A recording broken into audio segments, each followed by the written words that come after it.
Welcome to the His Eternal Word podcast. I am your host, Rakeyia Collins, and the purpose of this podcast is to read the Bible from beginning to end every single year. If that mission sounds interesting to you, I'd encourage you to grab your Bible and read along with me. On today's episode, we are going to be reading Genesis 36 through Genesis 39. And I'm going to be reading out of the English Standard Version. So, Genesis chapter 36, Esau's descendants. These are the generations of Esau, that is, Edom. Esau took his wives from the Canaanites, Adah the daughter of Elon the Hittite, Oholibamah the daughter of Anah the daughter of Zebin the Hivite, and Basemath, Ishmael's daughter, the sister of Nahibiel. And Adah bore to Esau Eliphaz, Basemath bore Ruliel, and Oholibamah bore Jeshua, Jamal, and Korah. These are the sons of Esau who were born to him in the land of Canaan. Then Esau took his wives, his sons, his daughters, and the members of his household, his livestock, all his beasts, and all his property that he had acquired in the land of Canaan. He went into a land away from his brother Jacob, for their possessions were too great for them to dwell together. The land of their sojournings could not support them because of their livestock. So Esau settled in the hill country of Seir. Esau is Edom. These are the generations of Esau, the father of the Edomites in the hill country of Seir. These are the names of Esau's sons: Eliphaz, the son of Adah, the wife of Esau; Ruliel, the son of Basemath, the wife of Esau. The sons of Eliphaz were Teman, Omar, Zepho, Gatan, and Kenaz. Timnah was a concubine of Eliphaz, Esau's son. She bore Alamech to Eliphaz. These are the sons of Adah, Esau's wife. These are the sons of Ruliel: Nahath, Zerar, Shamahah, and Mizhah. These are the sons of Basemath, Esau's wife. These are the sons of Oholibamah, the daughter of Anahah, the daughter of Zibeon, Esau's wife. She bore to Esau Jeshua, Jamal, and Korah. These are the chiefs of the sons of Esau. The sons of Eliphaz, the firstborn of Esau, the chiefs: Teman, Omar, Zepho, Kenaz, Korah, Gatam, and Amalek. These are the chiefs of Eliphaz in the land of Canaan. These are the sons of Adah. These are the sons of Ruel, Esau's son, the chiefs: Nahath, Zahar, Shamahah, and Mizah. These are the chiefs of Ruel in the land of Eden, in the land of Edom. These are the sons of Basemath, Esau's wife. These are the sons of Oholibamah, Esau's wife, the chiefs: Jehuish, Jehalam, and Korah. These are the chiefs born of Oholibamah, the daughter of Anah, Esau's wife. These are the sons of Esau, that is, Edom, and these are their chiefs. These are the sons of Seir the Horite, the inhabitants of the land: Latan, Shobal, Zebon, Anan, Dishon, Ezer, and Dishan. These are the chiefs of the Horites, the sons of Seir in the land of Edom. The sons of Latan were Hori and Hemanon, and Lotan's sister was Timnah. These are the sons of Shobal: Alvan, Manahath, Ebal, Shepho, and Omna. These are the sons of Zebon, Ahai and Anan. He is the Anan who found the hot springs in the wilderness, as he pastured the donkeys of Zebon his father. These are the children of Anan, Dishan and Aholibama, the daughter of Anan. These are the sons of Dishan, Hebnon, Heshbon, Ithran, and Cheran. These are the sons of Ezer, Bilion, Zahan, and Canaan. These are the sons of Dishan, Uz, and Aran. These are the chiefs of the Horites, the chiefs Lotan, Shobal, Sibeon, Anan, Dishan, Ezer, and Dishan. These are the chiefs of the Horites, chief by chief in the land of Seir. These are the kings who reigned in the land of Edom, before any king reigned over the Israelites. Bela, the son of Beor, reigned in Edom. The name of his city being Den. Bela died, and Jobab, the son of Zahira of Bozraz, reigned in his place. Jobab died, and Hisham of the land of Temanites reigned in his place. Hisham died, and Hadad the son of Bedad, who defeated Midian in the country of Moab, reigned in his place, the name of his city being Avez. Hadad died, and Samlal of Masrekah reigned in his place. Samlah died, and Shual of Rehoboth on the Euphrates reigned in his place. Shaul died, and Bahaliam, the son of Akbor, reigned in his place. Bahal Ahanan, the son of Akbor, died, and Hadar reigned in his place, the name of his city being Paul. His wife's name was Methilabah, the daughter of Matred, the daughter of Meshal. These are the names of the chiefs of Esau, according to their clans and their dwelling places, by their names. The chiefs Timnah, Alaval, Jehepeth, Olibama, Elal, Pidnon, Kenez, Timnah, Misar, Magdal, and Aram. These are the chiefs of Edom, that is, Esau, the father of Edom, according to their dwelling places in the land of their possession. Not much commentary for chapter 36. It really was a list of the descendants that came from Esau. Just one quick thing I wanted to mention before we jump into chapter 37 is the fact that I appreciate that the Bible still includes Esau's descendants and those that came after him. Although we don't really follow Esau's story as closely as we do his brother Jacob or Israel at this point in the Genesis story, I still appreciate the fact that the Bible includes Esau's descendants and who came after him as a part of the biblical narrative. Chapter 37, Joseph's Dreams. Jacob lived in the land of his father's sojournings, in the land of Canaan. These are the generations of Jacob. Joseph, being 17 years old, was pasturing the flock of his brothers. He was a boy with the sons of Bilhah and Zilpah, his father's wives.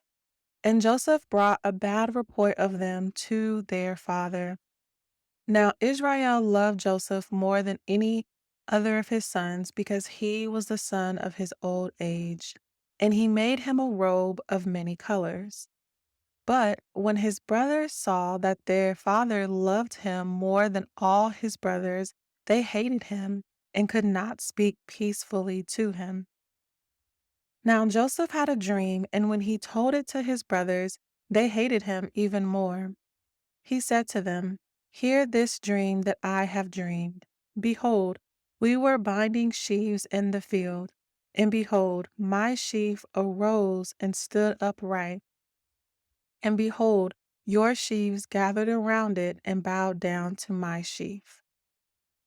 His brothers said to him, "Are you indeed to reign over us? Or are you indeed to rule over us?" So they hated him even more for his dreams and for his words. Then he dreamed another dream and told it to his brothers and said, "Behold, I have dreamed another dream. Behold, the sun, the moon, and 11 stars were bowing down to me." But when he told it to his father and to his father rebuked him and said to him, "What is this dream you have dreamed?" And his brothers were jealous of him, but his father kept the saying in mind. Joseph sold by his brothers. Now his brothers went to pasture their father's flock near Shechem. And Israel said to Joseph, "Are not your brothers pasturing the flock at Shechem? Come, I will send you to them." And he said to him, "Here I am." So he said to him, "Go now, see if it is well with your brothers and with the flock, and bring me word." So he sent him from the valley of Hebron, and he came to Shechem. And a man found him wandering in the fields, and the men asked him, "What are you seeking?" "I am seeking my brothers," he said. "Tell me, please, where they are pasturing the flock." And the man said, "They have gone away, for I heard them say, 'Let us go to Dothan.'" So Joseph went after his brothers and found them at Dothan. They saw him from afar, and before he came near to them, they conspired to kill him. They said to one another, "Here comes this dreamer. Come now, let us kill him and throw him into one of the pits. Then we will say that a fierce animal has devoured him, and we will see what will become of his dreams." But when Reuben heard it, he rescued him out of their hands, saying, "Let us not take his life." And Reuben said to them, "Shed no blood, throw him into this pit here in the wilderness, but do not lay a hand on him, that he might rescue him out of their hand to restore him to his father." So when Joseph came to his brothers, they stripped him of his robe, the robe of many colors that he wore, and they took him and threw him into a pit. The pit was empty, there was no water in it. Then they sat down to eat. And looking up, they saw a caravan of Ishmaelites coming from Gilead with their camels bearing gum, balm, and myrrh, on their way to carry it down to Egypt. Then Judah said to his brothers, "What profit is it if we kill our brother and conceal his blood? Come, let us sell him to the Ishmaelites, and let not our hand be upon him, for he is our brother, our own flesh." And his brothers listened to him. Then Midianite traders passed by, and they drew Joseph up and lifted him out of the pit, sold him to the Ishmaelites for 20 shekels of silver. They took Joseph to Egypt. When Reuben returned to the pit and saw that Joseph was not in the pit, he tore his clothes and returned to his brothers and said, "The boy is gone, and where shall I go?" Then they took Joseph's robe and slaughtered a goat and dipped the robe in the blood. And they sent the robe of many colors and brought it to their father and said, "This is what we have found. Please identify whether it is your son's robe or not." And he identified it and said, "It is my son's robe. A fierce animal has devoured him. Joseph is without doubt torn to pieces." Then Jacob tore his garments and put sackcloth on his loins and mourned for his son many days. All his sons and all his daughters rose up to comfort him, but he refused to be comforted and said, "No, I shall go down to Sheol to my son, mourning." Thus his father wept for him. Meanwhile, the Midianites had sold him in Egypt to Potiphar, an officer of Pharaoh, the captain of the guard. All right, guys. So, chapter 37, there is so much that I want to dive into. But before I dive into anything, I really want to make sure that we're not just reading stories out of the Bible, but that we're really continuing to think about the context. We're thinking about the character that we're reading, and we're keeping in mind all that we know about this character up until this point.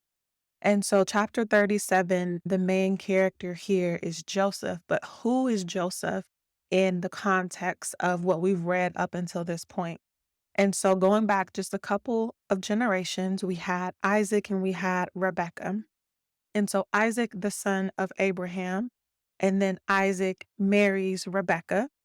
And then that out of that union, we see that Esau and Jacob are on the scene.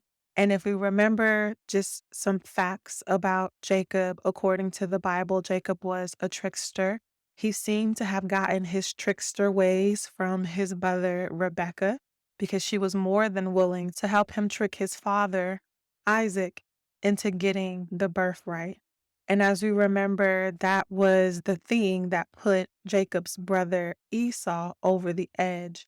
And that made Jacob had to flee to his own country, which ultimately ended up being Rebekah's brother Laban. And that's where Jacob came across Rachel, Leah, and his other wives that he had. And so out of Jacob's union with Rachel, that is where Joseph comes in. So we're no longer focusing as much at this point in the story on Jacob or Israel, because as we remember as well, his name was changed by God. And so now we're focusing on his son, Joseph. And so, with that context, diving into chapter 37, we see that Joseph at this point is 17 years old and he's still living with his father and his brothers. And Joseph has a dream. And he did what I think most of us would do, which is tell the people closest to us about our dream.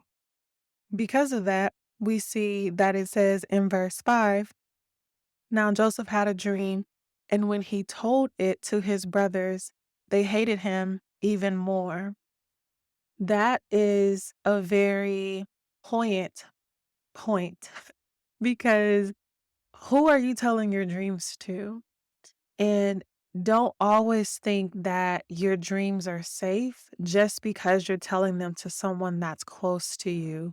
If I were to just give what that verse specifically meant to me, it's just to use wisdom in what you share and who you shared with. So as we continue reading along, the thing I love about this other dream he has, if we drop down to verse 11, we see that it says, and his brothers were jealous of him, but his father kept the saying in mind. And I think it's important that the Bible lets us know that Jacob or Israel kept this saying in mind, that he didn't just completely dismiss it and he chose to ponder it, to just keep it in the back of his mind. Because as we know, up until this point, he already knows that Joseph is special. The Bible is clear that he already has a favorite out of all of his sons. It's Joseph. And I love the fact that he didn't just immediately dismiss it, but he kept those things in mind. And while I personally don't have children at this point, this just really spoke to me from the lens of as a parent, rather than just throwing down your child's dreams, like just always making sure that you keep those things in mind, whether they say they want to be an astronaut or they want to do some type of thing that you believe is outrageous and just not going to happen. For me, it was just nice to see that as a parent, Joseph just kept those things in mind. And so, as we continue forward, we see that the brothers' jealousy of Joseph really begins to come to a head, and they begin to plot on how they are going to take his life. And reading this story, I just thank God that He makes ways and provisions things to occur in a very particular way. Because these men had in their mind, these are grown men. If Joseph is 17 and his brothers are older than him, because remember, he's probably one of the youngest ones because Rachel, his mother, could not bear. And so we had Leah and we had Zilpah and we had all the other women who were Jacob's wives. They were giving birth. And so Joseph, and I believe his brother's name was Benjamin, they should be the youngest out of all of the children that Jacob had. So these aren't just kids, these are grown men who are plotting to kill Joseph. What I want to focus on is going to be verse 19, where it says, "And they said to one another, 'Here comes this dreamer.'" Joseph is now being called by the thing that they hate about him. They hate the fact that he has these dreams. And because their hate for those dreams and the level of insight that he was given, it created in them a level of unnatural hate to where they're now going to choose to shed his blood over their own thoughts. It's just wild to me to sit and think about that. But if we keep reading on, I love the fact that we see Reuben. He is saying, hey, let's not take his life. And Reuben, as we know, had a plan to say, I'm going to put him in a pit and then I'm going to come back and get him. From a family structure perspective, Reuben is the first son of Jacob because Leah, who is Reuben's mother, Reuben was her first son. And so I think that it's nice to see that Reuben, out of all the brothers, he's the oldest one. So he's thinking about his father. And as we can see, that's what he says in verse 22. "And Reuben said to them, 'Shed no blood, throw him into this pit here in the wilderness, but do not lay a hand on him, that he might rescue him out of their hand to restore him to his father.'" So we can see that Reuben did try to do something to stop their madness. And so as we continue reading, we get down into verse 26. And this is where Judah, again, one of the brothers, is speaking. And he says, "What profit is it to kill our brother and conceal his blood?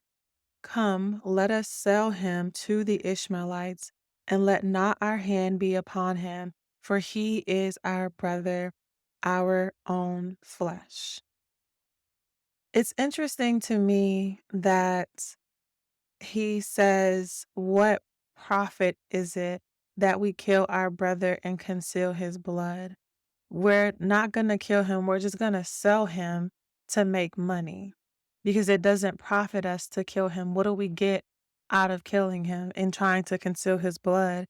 We should just sell him and let not our hand be on him because he is our brother, our own flesh. So it doesn't profit us to kill him. Rather, let's sell him because he's our brother. And so he doesn't deserve to die, but he does deserve to be sold. It's a sick mindset that I'm not going to do the worst thing I can do. I'm going to just water that down and not be as evil as I can be, if that makes sense. Because it doesn't. So I don't know why I said if that makes sense, because it doesn't make any sense. But before I continue going on with the commentary, at this point, I do want to take a step back and look at this through the lens of Joseph. He is just going out to find his brothers. That's all he's going to do because his father sent him to go out and find his brothers. And when he sees them, they have so much hate in their eyes towards him that if you can imagine these grown men who are older than you and not a handful, it has to be at least 9 or 10 of them at this point working together to strip him of his robe and throw him into a pit. And it's not just the fact that it's these grown men, it's the fact that these are your brothers. You grew up with them. And at this point, the Bible never tells us that they engaged in a dialogue of Joseph and informed him about how his dreams made them feel. So we don't even know if Joseph knew how they felt or why they felt the way they felt towards him. So to really look at this through his lens is honestly the saddest piece of the story because I couldn't imagine seeing people that I knew and that I loved and all of them coming around me, stripping me of a robe that was likely his favorite because it was what his father gave him and being thrown into a cold pit. They ended up selling him to the Midianite traders, and then they still had his robe, so they killed a goat. They dipped the robe in the goat's blood and then presented that to their father and basically asked their father to identify if that was his son's robe or not. And of course, the father, Jacob, said that it was his son's robe. And it's probably the saddest thing because I can only imagine that look on his face when he said that he doesn't want to be comforted and he'd rather go down to Sheol to his son in mourning. Meanwhile, we see that the Midianites had sold Joseph and they sold Joseph in Egypt to Potiphar. Potiphar is an officer of Pharaoh and a captain of the guard. And we'll get into chapter 38. Chapter 38, Judah and Tamar. It happened at that time that Judah went down from his brothers and turned aside to a certain Edomite, whose name was Hiral. There Judah saw the daughter of a certain Canaanite, whose name was Shua. He took her and went into her, and she conceived and bore a son, and he called his name She conceived again and bore a son, and she called his name Onan. Yet again she bore a son, and she called his name Shelah. Judah was in Shasbi when she was born. Then Judah took a wife from his firstborn. Her name was Tamar. But Judah's firstborn, was wicked in the sight of the Lord, and the Lord put him to death. Then Judah said to Onan, "Go in to your brother's wife and perform the duty of a brother-in-law to her, and raise up offspring for your brother." But Onan knew that the offspring would not be his. So whenever he went into his brother's wife, he would waste the semen on the ground so as not to give offspring to his brother. And what he did was wicked in the sight of the Lord, and he put him to death also. Then Judah said to Tamar his daughter-in-law, "Remain a widow in your father's house till Shelah my son grows up," for he feared that he would die like his brothers. So Tamar went and remained in her father's house. In the course of time, the wife of Judah, Shulah's daughter, died. When Judah was comforted, he went up to Timnah to his sheep shearers, he and his friend Hiral the Adullamite. And when Tamar was told, "Your father-in-law is going up to Timnah to shear his sheep," she took off her widow's garments and covered herself with a veil, wrapping herself up, and sat at the entrance to Enan, which is on the road to Timnah. For she saw that Shelah was grown up, and she had not been given to him in marriage. When Judah saw her, he thought she was a prostitute, for she had covered her face. He turned to her at the roadside and said, "Come, let me come into you." For he did not know that she was his daughter-in-law. She said, "What will you give me that you may come into me?" He answered, "I will send you a young goat from the flock." And she said, "If you give me a pledge until you send it." He said, "What pledge shall I give you?" She replied, "Your signet and your cord, and your staff that is in your hand." So he gave them to her, and went into her, and she conceived by him. Then she arose and went away, and taking off her veil, she put on the garment of her widowhood. When Judah sent the young goat by his friend the Adullamite to take back the pledge from the woman's hand, he did not find her. And he asked the men of the place, Where is the cult prostitute who was at the Enam and at the roadside?" And they said, "No cult prostitute has been here." So he returned to Judah and said, "I have not found her." Also, the men of the place said, "No cult prostitute has been here." And Judah replied, "Let her keep the things as her own, or we shall be laughed at. I sent this young goat, and you did not find her." About 3 months later, Judah was told, "Tamar, your daughter-in-law, has been immoral. Moreover, she is pregnant by immorality." And Judah said, "Bring her out and let her be burned." As she was being brought out, she sent word to her father-in-law, "By the man to whom these belong, I am pregnant." And she said, "Please identify whose these are, the signet and the cord and the staff." Then Judah identified them and said, "She is more righteous than I, since I did not give her to my son Shelah." And he did not know her again. When the time of her labor came, there were twins in her womb. And when she was in labor, one put out a hand, and the midwife took and tied a scarlet thread on his hand, saying, "This one came out first." But as he drew back his hand, behold, his brother came out, and she said, "What a breach you have made for yourself." Therefore his name was called Perez. Afterward his brother came out with the scarlet thread on his hand, and his name was called Zerah. Now that we are into chapter 38, this chapter really focuses on Judah. And when we think about Judah, again, before diving into the chapter from a family perspective, we just saw that Judah was really the one who gave his brothers the insight that rather than just killing Joseph, what we're going to do is we're going to sell him. So this is his story. This is what happens to him. I don't want to say immediately after, because this probably wasn't immediately after, but the Bible is just including a chapter around his specific story. So, from a context perspective, again, chapter 37 ends off with, we know that Joseph is now somewhere off in Egypt. And now we're diving into the story of the brother who gave everyone the idea to just sell him versus killing him. And so, with that context, we see that Judah has a couple of sons on his own from a Canaanite woman.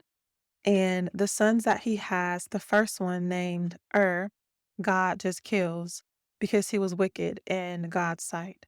The Bible doesn't tell us exactly what did that was wicked, but it was wicked enough for God to just kill him. And then once he dies, because he's married to a woman named Tamar, traditionally at this time, as we see, Judah commanded his other son, Onan, to sleep with Tamar, again, his sister-in-law for all intents and purposes, because that culturally was acceptable, was it's your responsibility to bear a child with your sister-in-law in memory of your brother. And that is why we see Onan listened in the sense that he went in to sleep with her, but he didn't fully listen because he decided that when the point came, he was going to spill his essence on the floor versus doing what he should have done. And that angered God because, as you can see, he's not fully following instructions. He's not following guidance. And because of his disobedience, we see that he dies as well.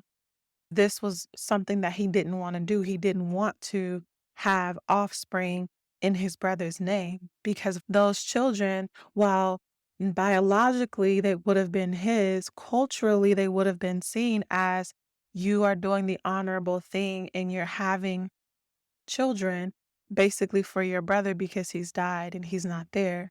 And because of Onan's disobedience, we see that disobedience cost him his life. So, looking at this from Judah's perspective, he now has two sons. that, at least at this point in the story, we can see that Judah's no, it's not happening. Because technically what he should have done, similar to what he did for Onan, is he should have given Tamar to his last son as well. But rather than doing that, he decides to say, "Hey, Tamar, just go back to your father's house and live there. And when my youngest son grows up, I will then give you to him." But we know that never happens. And because that never happens, Tamar is, I'd say, angry. Because as we can see, the Bible never clearly says that she's angry, but for her to take off her widow clothes, and she goes and takes this matter into her own hands. Because if you look at it from her perspective, she was sent away to go stay with her father until, based off of Judah's word, until his youngest son was old enough to marry her. But in the story, we see that his oldest son did come of age at some point, and the marriage between them still didn't happen. And so, for all this time, you can imagine how much of her own life I don't want to use the term wasted, but there's no other term that's coming to mind, is wasted, waiting for this man.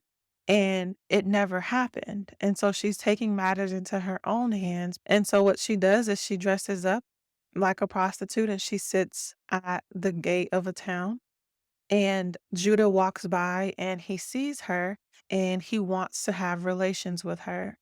And because he wants to have relations with her, this is where we see that he chooses to give her things that are of significant value, that are very specific to him, because that's what she asks for. She asks for the signet ring, she asks for the cord, and she asks for his staff. She asks for three unique identifiers that would be associated directly with him.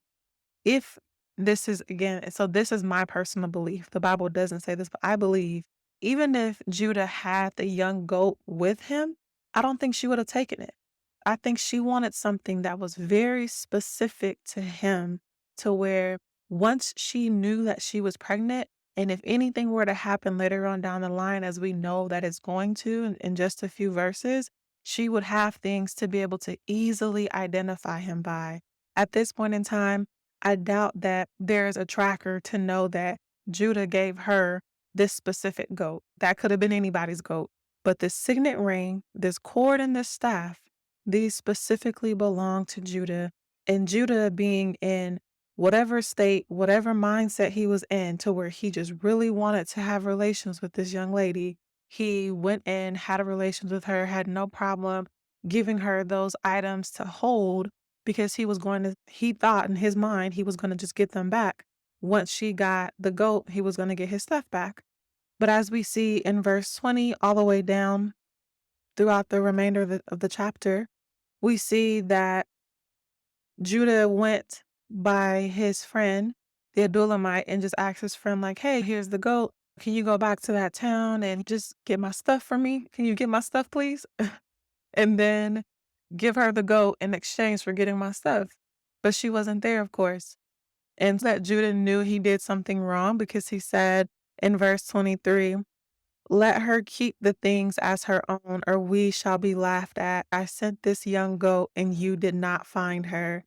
Talk about trying to cover your own behind, like trying to say, "It's fine. Let her keep it. Shake it off. It doesn't matter. I don't want us to be laughed at."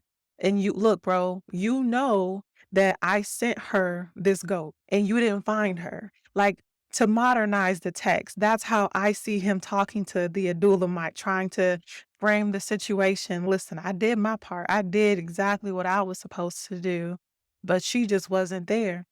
And how quick, 3 months later, we see that because someone goes to him and tells him that Tamar is now pregnant, he is ready to burn her up. Until this point, I don't know if he ever thought about her. I don't know if I don't know if his youngest son is already married to someone else, because the Bible never tells us. I don't know. But I can't believe that he thought twice about Tamar up until this point.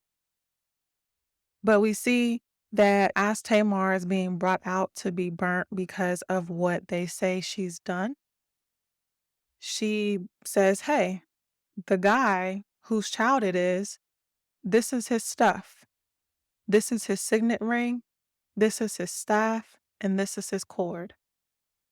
And literally, you can almost, if you have a picturesque mind, you can almost see the look of like cringeness on his face of I am the person, I am the culprit. So before, when he was talking about being laughed at, I don't even want to think what came through his mind because he was thinking about being laughed at over a goat. And so when we think about this particular chapter, it's interesting that the Bible gives us this level of insight because we're able to see, in my opinion, we're able to see what happens when you decide to allow temporary emotions, such as feeling in a relational mood, to overwhelm your senses and then now put you in a space where you've now made a decision that is a lifelong decision. And something that you might not have done had you not been in that temporary state. And so those are our chapters for this episode, and I will see you all tomorrow to pick up with chapter 39.